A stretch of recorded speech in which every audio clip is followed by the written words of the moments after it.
Assalamu алейкум айымдар, каналыма кош келиңиздер. Бүгүн сиздер менен өзбек калкынын аябандай таамдуу тыпыйган сонун бир нандын рецепти менен бөлүшөйүн деп турам. Каналыма каттала элек болсоңуздар каттала кетиңиздер. Өтө сонун нан болот. Видеонун аягына чейин мен менен бирге болуңуздар. Анда эмесе кеттик. Эң биринчи сүтүбүздү коюп, анын үстүнө суу куябыз. Андан кийин шекерди салып, сливочный май салып, отто кичине жылытып алабыз. Андан кийин алдын ала элеп алган унубуздун ортосуна ушундай кылып оюп, жылытып алган сүт, суу кошулган массабызды куябыз дагы. Өтө каты кызытпаңыздар. Дрожждон салып, ушундай кылып кичине аралаштырып, бир 10 мүнөт ага кое турабыз. Мынакей дрожж көтөрүлүп чыкты. Андан кийин туз салабыз. Туз салып, жакшылап аралаштырып туруп, камыр илейбиз. Дрожж көтөрүлгөндөн кийин анан туз салыңыздар. Тузду баарын кошуп койсоңуздар, наныңыздар жакшы көтөрүлбөй калат. Мынакей ушундай кылып камыр илеп алабыз дагы.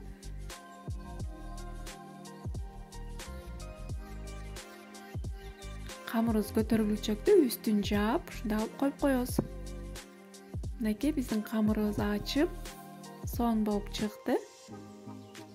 Эми бул камырды теңдей төрткө бөлүп алыңыздар.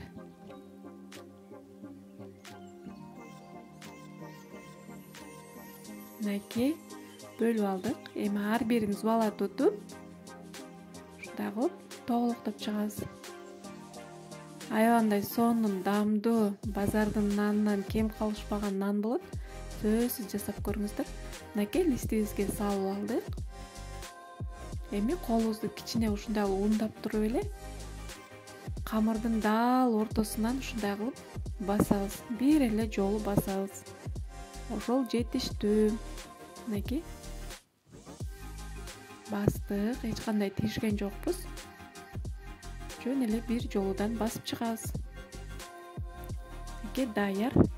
Эми бунун үстүн жаап, үстү катып кетпеш үчүн 10 мүнөт ага кое турабыз көтөрүлчөктө. Мынакей биздин нандарыбыз сонун болуп көтөрүлүп чыкты. Эми бул көтөрүлгөн нанды дагы колубузду кичине майлап туруп, ушундай кылып дагы бир жолудан ортосун оюп басып чыгабыз. Мынакей кичине чекелерин ушундай кылып тегиздеп койсоңуздар болот. Өтө сонун тыпыйган сонун нан болот. Ортосун ушундай кылып чекичиңиздер жок болсо, вилка менен деле ушундай кылып тешип чыксаңыздар болот. Мынакей эми жумуртканын жардамы менен майлап, бардыгын текши майлап чыгыңыздар. Ошондо кызарган сонун нан болот. Мынакей бардыгын майлап алдык. Эми нандардын чекесин кунжут менен себелеп толтуруп чыгабыз.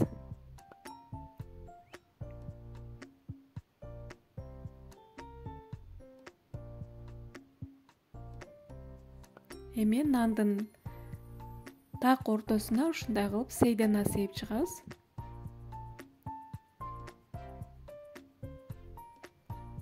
Мынакей сээп алдык. Эми кызып турган духовкабызга бышырып алабыз. Баарын алдына жазып кетем. Мынакей биздин сонун кыпкызыл болгон аябандай даамдуу наныбыз бышып чыкты. Азырынча ысык, аябай. Мынакей чыты деген эми үйдүн ичин жарып атат. Аябандай жумшак, даамдуу нан болуп чыгат. Сиздер да жасап, жакындарыңыздарды кубандыңыздар. Каналыма каттала элек болсоңуздар каттала кетип, видео жаккан болсо лайк басып, комментарий жаза кетиңиздер. Бул мен үчүн өтө маанилүү. Мынакей былбылдаган сонун нан болду. Көңүл бурганыңыздар үчүн чоң рахмат. Кийинки көрүшкөнгө чейин аман туруңуздар.